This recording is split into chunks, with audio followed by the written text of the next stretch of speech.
Bharatiya Janata party के केंद्रीय नेता दिनेश शर्मा जी हमारे साथ मौजूद हैं। बात करेंगे उनसे, विभिन्न मुद्दे हैं उनको लेकर। सर, दीपावली का पर्व आज है और कल जो है वो दीपोत्सव का कार्यक्रम हुआ। एक नया रिकॉर्ड सरकार ने बनाया।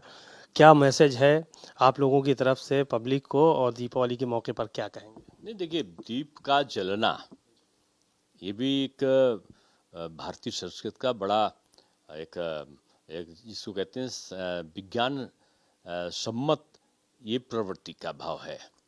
मन में उल्लास का जागरण होता है, शरीर में एक ऐसा स्पंदन होता है जिसमें हम अपने आप को एक भावावेश में, एक पवित्र भावनाओं से हम ओतप्रोत हो जाते हैं।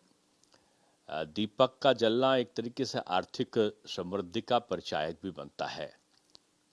तेली के यहाँ से तेल आता है, कुम्हार के वहाँ से बना हुआ मिट्टी का दिया होता है, और जो पूजन के कार्यक्रम होते हैं, जैसे रामोत्सव है, तो बहुत सारे लोग बाहर से आ रहे हैं, तो सरयू माता में नौकायन करने का, लोगों को स्नान करने का अवसर मिलता है, तो वहाँ भी गोसाई लोगों को लाभ होता है।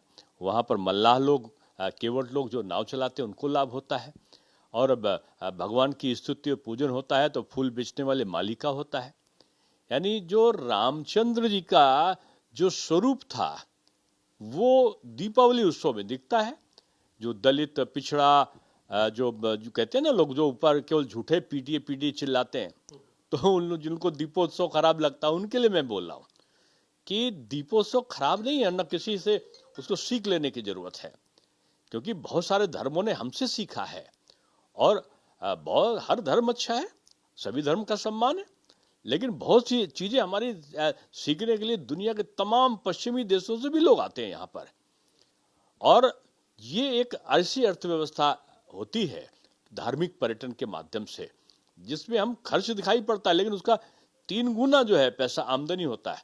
लोग आते हैं, बस का, ट्रेन का, उनका आमदनी प्रदेश को, जहाज से आते हैं उसकी आमदनी, लोग ठहरते हैं, होटल का खर्चा उसके लोग वो होता है, वो सामान खरीदते हैं तो दुकानदार को लाभ। और इस प्रकार की जो आवरण होता है पूरी अर्थव्यवस्था का संचालन सक्रिय रूप में करता है।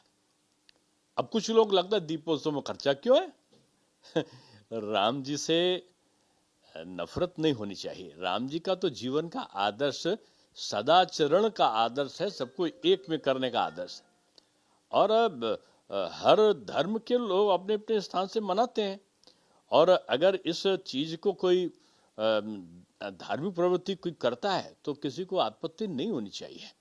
उसी पे आ रहा था सर मैं, क्योंकि क्रिसमस से में कहा गया कि महीनों जगमगाता है अपना शहर, और जो दूसरे शहर हैं, कहा उससे सीखना चाहिए।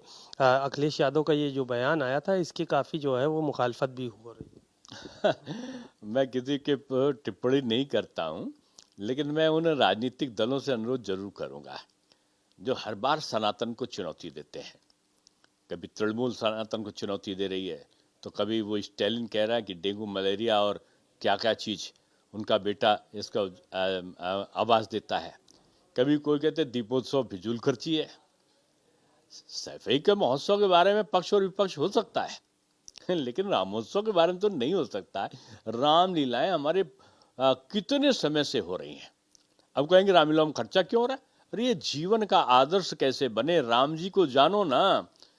उन्होंने भील को, उन्होंने आदिवासी को, उन्होंने केवट से, निषाद से दोस्ती किया, सबरी माता, दलित माता या भिल्ली माता जो भी कहें, उनके झूठे बेर खाए।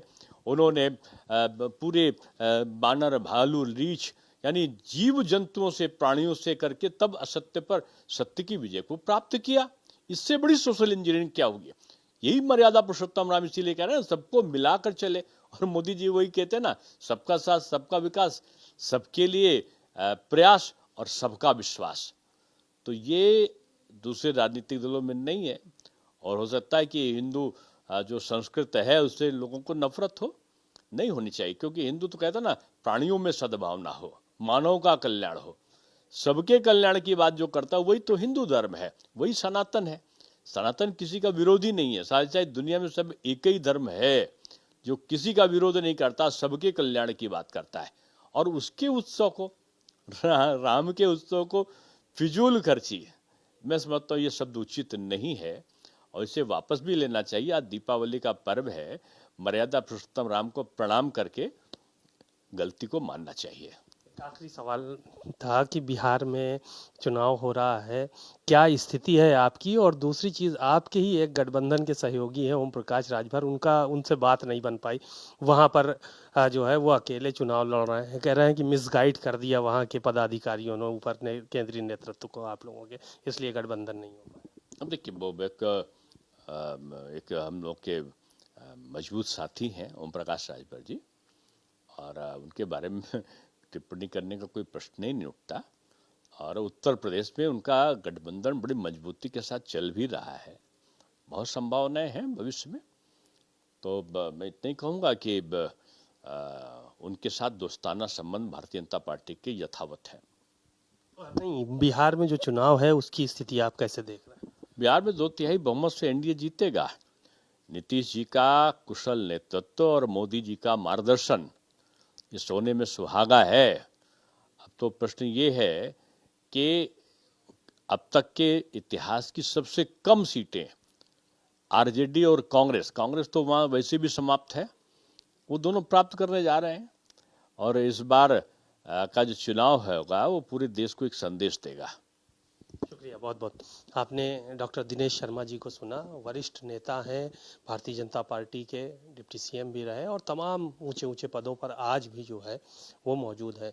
उनका साफ तौर पर यही कहना है कि बिहार में हम लोग बड़ी संख्या में सीटें लाने जा रहे हैं और जीत हासिल करेंगे। कैमरामैन रोहित गौतम के साथ सीमा नकवी, भारत समाचार, लखनऊ।